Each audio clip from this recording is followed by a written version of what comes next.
வணக்கம். இன்றைக்கி நம்ம பார்க்க போகிறது இயல் 1ல் கவிதை பட்டிமன்றம் அப்படின்ற உரைநடை. அறிவா பண்பா இது ரெண்டத்தில் எது சிறந்தது அப்படிங்கிற பட்டிமன்றம் தான் இங்கே பார்க்க போகிறோம். பேசுதல் அப்படிங்கிறது ஒரு மனிதனோட வாழ்க்கையில் ஒரு அடிப்படை திறன். அப்படின்னா பேசாற்றல்ங்கிறது உயர்நிலை திறன். பேசாற்றல்னா இப்போ ஸ்கூல்லையோ இல்லை ஸ்டேஜ்லேயோ அந்த பட்டிமன்றத்தில் அதில் அந்த ஸ்டேஜில் போய் அவங்க தைரியமாக நின்று பேசுகிறது, அவங்களோட கருத்துக்களை அவங்க முன்வைக்கிறது, அதுதான் பேசாற்றல். அது உயர்நிலை திறன் அப்படின்னு சொல்கிறாங்க. பேசுதல் பேசுதலோட வளர்நிலை தான் பேச்சாற்றல். அத்தகைய அந்த பேச்சாற்றல் திறனை நம்ம வளர்த்துக்கிறதுக்காக தான் இந்த பாடம் நமக்கு கொடுக்கப்பட்டிருக்கு. ஒரு அவையில் நிறைய பேர் இருக்காங்க. அந்த அவையில் தன்னோட கவிதையை வெளியிட்ட போது பாரதியாருக்கு 11 வயது தானாமா. அதனால தான் நமக்கு கவிப்பாடும் திறனை நம்ம இளமையிலேயே வளர்த்துக்கிறது ரொம்ப சால சிறந்தது. சாலனா மிகவும் மிகவும் சிறந்தது அப்படின்னு நமக்கு சொல்கிறாங்க. இங்கு உரைநடை பாடமாக அமைந்துள்ள இப்பகுதி இலக்கியத்தின் ஒரு வடிவமான கவிதை நடையில் அமைந்துள்ளமை புதுமையின் நுழைவாயில்.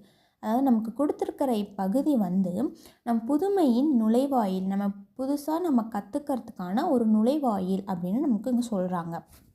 ஒரு கவிதைக்குரிய சொல்லாடல், உவமை சிறப்பு. உவமைனா உங்களுக்கு என்னன்னு தெரியும்ல, ஒரு சொல்லை மற்றொரு பொருளோடு ஒப்பிட்டு அதை மேன்மைப்படுத்தி சொல்லுவது.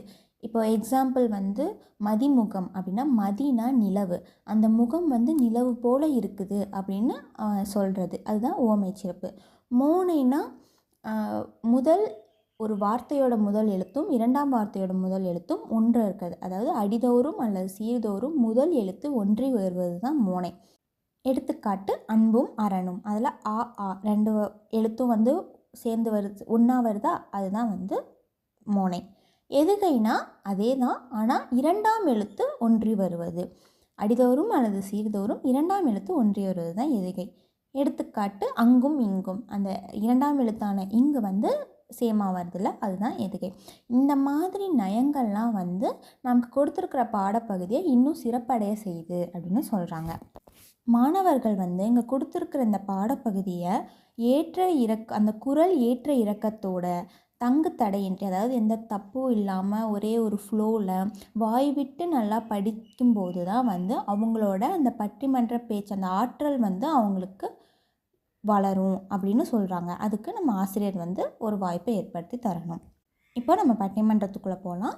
அந்த இடம், காலம், உறுப்பினர்கள் யார் யாரெல்லாம் இந்த பட்டிமன்றத்தில் பங்கேற்றிருக்காங்க அப்படிங்கிற விவரங்கள்லாம் நமக்கு கொடுத்துருக்காங்க.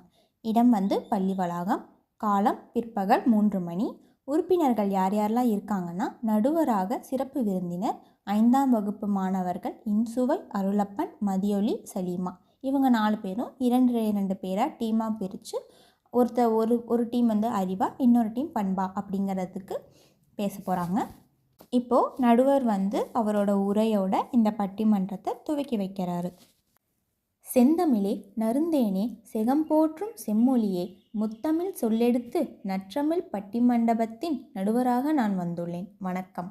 அதாவது செம்மொழி, செம்மையான மொழியே, நறுந்தேனே, தேன்னா தேன் சுவையாக இருக்கும் அல்லவா, அந்த சுவையான தமிழ் மொழியே, செகம்னா இங்கே உலகம், அந்த உலகமே போற்றும் செம்மொழியே, முத்தமிழ் சொல்லெடுத்து, முத்தமிழ் என்னென்ன, இயற்றமிழ், இசைத்தமிழ், நாடகத்தமிழ், அந்த 3 தமிழிலும் சொல்லெடுத்து இந்த பட்டிமன்றத்துக்காக நான் நடுவராக வந்திருக்கேன், வணக்கம் அப்படின்னு தன்னோட உரையை ஆரம்பிக்கிறாரு. தித்திக்கும் தென்தமிழில் எத்திக்கும் புகழ் பரப்பும் வித்தகத் கவிதையால் பெரிதும் தேவை அறிவா பண்பா என கவிதை வாசிக்க வருகின்றனர் பாராட்டுக்குரிய நால்வர். யார் யாருன்னா, தனித்துவமிக்க இன்சுவை, சொல்லழகி சலீமா, அருமையான அருளப்பன், ஒப்பற்ற மதியொலி. இவங்க 4 பேரும் தான். அதில் முதல் கவிதையை முத்தாய் பாட இனிதே அழைக்கிறேன் இன்சுவையை.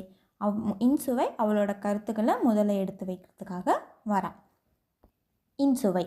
புவி காக்கும் தமிழ்தாய்க்கும் கவியரங்க தலைமைக்கும் ஆன்றோர்க்கும் சான்றோர்க்கும் அறிவுதான் முன்னேற்றத்தின் ஆணிவேர் என்று அடித்து கூற வந்துள்ளேன். இங்கே புவினா உலகம், நம்ம எல்லாத்துக்கும் தெரியும். அந்த உலகத்தை காக்கும் தமிழ்தாய்க்கும் இந்த கவியரங்க தலைமை வந்து யார் அந்த சிறப்பு விருந்தினர், அவருக்கும் ஆன்றோருக்கும் சான்றோருக்கும். ஆன்றோர்னா இந்த அவையில் கூடியிருக்கிற பெரியவர்கள் அனைவருக்கும், சான்றோர்னா அறிவில் சிறந்தவர்கள் அவர்களுக்கும் இந்த அறிவு தான் முன்னேற்றத்தோட ஆணிவேர் அப்படிங்கிற கருத்தை நான் எடுத்து வைக்க வந்திருக்கேன் அப்படின்னு இன்சுவை தன்னோட உரையை ஆரம்பிக்கிறார். அக்னி தந்த அப்துல் கலாம் அசத்தியதும் அறிவாலே அறிவாலே. அதாவது அக்னிங்கிறது இங்கே ஒரு ஏவுகணை. அந்த ஏவுகணையை தயாரிப்பதற்கு உறுதுணையாக இருந்தவர் அப்துல் கலாம். அப்துல் கலாம் ஐயா வந்து நமக்கு யாருன்னு எல்லாத்துக்குமே தெரியும். ஒரு ராமேஸ்வரத்தில் சின்ன குடிசையில் வறுமையில் பிறந்தவர் நம்ம நாட்டோட குடியரசுத் தலைவராக ஆனார். அது மட்டும் இல்லாமல் நிறைய சாதனைகளை படைத்திருக்காரு. அதெல்லாம் எதனால்? அவரோட அறிவு திறனால தான். படித்து அவரோட அறிவை வளர்த்து கொண்டனால தான் இந்த சாதனைகளெல்லாம் அவரால் செய்ய முடிஞ்சுது அப்படின்னு இன்சுவை சொல்கிறார். அது மட்டும் இல்லாமல் அறிவின் துணை கொண்டே 1000 கண்டுபிடிப்பால் தாமஸ் ஆல்வா எடிசனும் வாழ்கிறார் அறிவாலே அப்படின்னு சொல்கிறார். அதாவது தாமஸ் ஆல்வா எடிசன் யார்? அந்த மின் விளக்கெல்லாம் கண்டுபிடிச்சவர் வந்து தாமஸ் ஆல்வா எடிசன் தான். அது மட்டும் இல்லாமல் நம்ம இப்போ காங்க்ரீட் வீடெல்லாம் இப்போ நம்ம கட்டுறோம்ல, முன்னெல்லாம் குடிசை வீட்டில் தான் இருந்தாங்க. அப்போ அந்த காங்க்ரீட் வீடெல்லாம் கட்டுறதுக்கு உறுதுணையாக இருந்தவரும் தாமஸ் ஆல்வா எடிசன் தான். அப்புறம் இந்த உணவுப் பொருட்கள்லாம் வந்து கெட்டு போகாமல் இருக்கிறதுக்கு, அதை ப்ரிசர்வ் பண்ணி வைக்கிறதுக்கு ஒரு ஐடியா கண்டுபிடிச்சவரும் வந்து தாமஸ் ஆல்வா எடிசன் தான். அப்படி 1000 கண்டுபிடிப்புகளை வந்து எப்படி அவர் கண்டுபிடிச்சார்? அறிவால் தான். அவரோட அறிவை வளர்த்து கொண்டு தான். அதுவும் ஒரே அட்டம்ப்ட்லலாம் அவர் வந்து சாதிக்கலை. திருப்பி அவரோட செஞ்சு தான் அவரோட அந்த கண்டுபிடிப்புகள் வந்து இன்றைக்கி வெற்றி அடைஞ்சிருக்கு. அப்படி அவர் அறிவு இருந்ததுனால தான் வந்து இன்னும் நம்மளோட அந்த அறிவால் தான் அவர் இன்னும் நம்ம கூட வாழ்ந்துட்டுருக்காங்க அப்படின்னு இன்சுவை சொல்கிறான். அறிவுமிகு மனிதனாக அகிலத்தில் உயர்ந்து நின்றால் அத்தனையும் நம் கையில். அதாவது அறிவுள்ள மனிதனாக நம்ம இந்த உலகத்தில் இருந்தோன்னா எல்லாமே நம் கையில், இந்த உலகத்தில் இருக்க எல்லாமே நம்ம கையில் அப்படின்னு தன்னோட உரையை வந்து முடிக்கிறார். அடுத்து நடுவர் பேசுகிறாரு. இன்சுவையின் கவிதை அறிவாயுதம். அதாவது இன்சுவையோட கவிதை வந்து அறிவுக்கே ஆயுதமாக இருந்தது. அடுத்து ஒளிரும் கவிதையுடன் மதியொலி கவி பாட வருகின்றார். ஒளிரும் வார்த்தைகள் கொண்ட கவிதையுடன் மதியொலி வந்து தன்னோட கவிதையை சொல்ல வராங்க அப்படின்னு நடுவர் சொல்கிறாரு. அடுத்து மதியொலி. அகிலமெல்லாம் தமிழே மணக்கும். அதாவது அகிலம்னா உலகம். அந்த உலகமெல்லாம் தமிழோட புகழ் தான் மணக்குது. பண்புதான் வெற்றிப்படி என்றே பறைசாற்ற வந்துள்ளேன். மதியொலி எதற்காக வந்திருக்கா? பண்பு தான் நம்ம வாழ்க்கையோட வெற்றிப்படி அப்படிங்கிறத பண்புக்கு சாதகமாக பேசுகிறதுக்காக வந்திருக்கா. நற்பண்பு தூக்கிவிடும் நம்மை உயரத்திலே. நற்பண்புனா நல்ல குணங்கள். நம்ம ஒரு மனிதன் வந்து இப்போ நம்ம மாணவர்கள்லாம் எப்படி இருக்கணும்னா நல்ல ஒழுக்கத்தோட, ஆசிரியர்களை மதித்து, திருடக்கூடாது, அந்த திருட்டு பழக்கம் எதுவும் இல்லாமல் ஒரு நல்ல மனிதனாக நம்ம வாழணும். அப்படி அந்த நற்பண்பு நமக்குள்ளே இருந்துச்சுன்னா அது வந்து நம்ம உயரத்துக்கு தூக்கி நிற்க வைக்குமாமா. அடுத்து நற்பண்பு புகுந்து விட்டால் நாவினிலே இனிமை வரும். நமக்கு நற்பண்பு இருந்துச்சுன்னா நமக்குள்ளே நம்ம வந்து நல்ல மனிதராக இருந்தோன்னா நம்ம நாவினில், அதாவது நம்ம வாயிலிருந்து வர சொற்களும் வந்து இனிமையாக தான் இருக்கும். எல்லாத்துக்கும் வந்து மகிழ்ச்சி தரக்கூடிய சொற்களாக தான் வரும். ஏன்னா நம்ம நல்லவர்களாக தான் இருப்போம். தீங்கு வந்து நினைக்க மாட்டோம். அப்போது நம்ம வாயிலிருந்து வர சொற்களும் வந்து எல்லாத்துக்கும் இனிமையான மகிழ்ச்சியை தரக்கூடிய சொற்களாக தான் இருக்கும் அப்படின்னு சொல்கிறா. பண்பாலே சிறந்தவர் தாம் பலருண்டு நம்மிடையே. அதாவது பண்பாலே, நல்ல குணங்களாலே நம்ம சிறந்து வாழ்ந்தவங்க நமக்குள்ளே நிறையா பேர் இருக்காங்க. எடுத்துக்காட்டாக இப்போ வள்ளுவர், பாரதிதாசன், இந்த மாதிரி நிறையா பேர் இருக்காங்க. அதாவது புத்தரோடு வள்ளுவரும் போதித்ததும் நற்பண்பே. புத்தர் கூட வள்ளுவரும் சேர்ந்து நமக்கு என்ன சொன்னாங்க? நல்ல பண்புகளை வந்து வளர்த்துக்கணும் அப்படிங்கிறது தான் நமக்கு சொன்னாங்க. நன்னெறியால் நிலைத்து நிற்போம் உலகினிலே. அந்த நல்ல பண்புகளோடு அந்த உலகத்தில் நம்ம நிலைத்து நிற்போம் அப்படின்னு தன்னோட உரையை மதியொலி முடித்துக்கொள்கிறான். அடுத்து நடுவர் வந்து பேசுகிறாரு.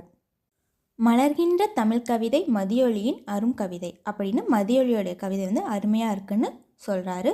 அறிவாற்றல் பயன் பேச அருளப்பன் வருகின்றார். அறிவாற்றலுக்கு சாதகமாக பேசுகிறதுக்கு யார் வரா? அருளப்பன். செறிவாற்றல் கவிதையொன்றை செப்பிடவே வருகின்றார்.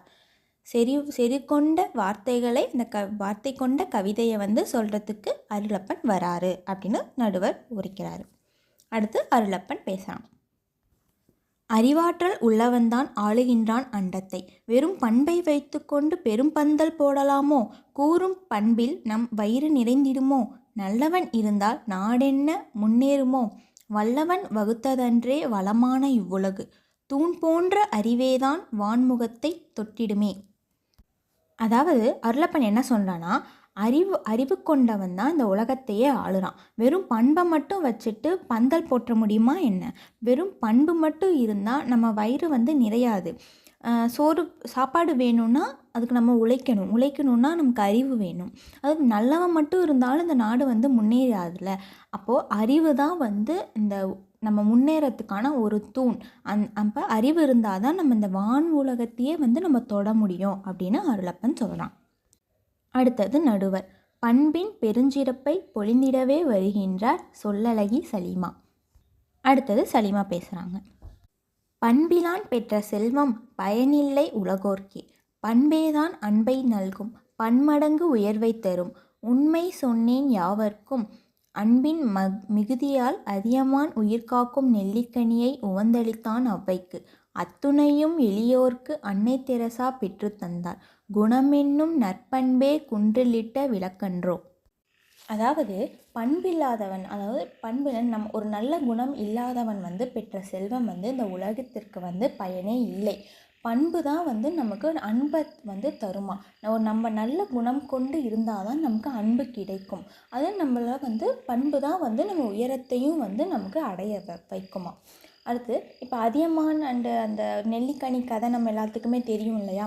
அதியமான் கிட்ட அந்த சாகாவரம் இது பண்ணுற அந்த நெல்லிக்கனி இருந்தும் அவர் அதை உண்ணாமல் ஔவையாருக்கு கொடுத்தாரு. எதனால்? ஔவையார் மூலயமா இந்த உலகத்திற்கு இன்னும் நிறைய நல்ல கருத்துக்கள் போய் சேரணும் அப்படிங்கிறதுக்காக தான் ஔவையாருக்கு கொடுத்தாரு. அப்போ அதியமானுக்கு ஒரு நல்ல பண்பு இல்லாமல் இருந்திருந்தால் அவர் அதை செஞ்சுருக்க மாட்டார் இல்லையா. அது மட்டும் இல்லாமல் இப்போ அன்னை தெரசாவும் அவங்களோட நல்ல பண்புனால தான் எளியவர்களுக்கு எல்லாத்தையும் பெற்று தந்தாங்க. அப்போ பண்பு தான் நமக்கு ஒரு குன்றிலிட்ட விளக்கு போன்றது. அப்போது அதுதான் நம்ம வாழ்க்கையோட ஒரு ஒளி மாதிரி அப்படின்னு தன்னோட உரையை சலீமா முடித்துக்கொள்கிறாங்க. அடுத்து நடுவர் பேசுகிறாரு. எல்லோரும் சிறப்பாக நல்லோரே போற்றும் வண்ணம் நற்கவிதை வாசித்தார்கள். என்னுடைய தீர்ப்பிற்கு இசைந்தே தான் வருகின்றேன். கண்ணுக்கு இருவிழி கல்வியின் நேர்விழி அறிவும் பண்பும் சம்மாக வைத்தேதான் உருபொருள் பெறுவோமே. பொறி ஐந்தும் பண்பாக பார் முழுவதும் அறிவாக வலம் வருவோம் நாமே. வளம் நிறை வாழ்த்தோடு நலம் இரண்டும் தானொன்று நல்ல தீர்ப்பு கூறி நானும் விடை பெறுகிறேன். நன்றி, வணக்கம். அதாவது நடுவர் இங்கே என்ன சொல்கிறாருன்னா, எல்லோருமே சிறப்பாக நல்லா போற்றும் வகையில் கவிதையை வாசித்தாங்க. இப்போ அவரோட தீர்ப்பு என்னென்னா, கண்ணுக்கு இரு விழிகள், அது எப்படி இரு விழிகளுமே முக்கியமோ அதுபோல் கல்விக்கு அறிவும் பண்பும் இரண்டுமே சமமாக முக்கியம். ஒன்று இல்லைனாலும் அது பயன் தராது அப்படின்னு தன்னோட தீர்ப்பை முடித்துக்கொள்கிறாரு.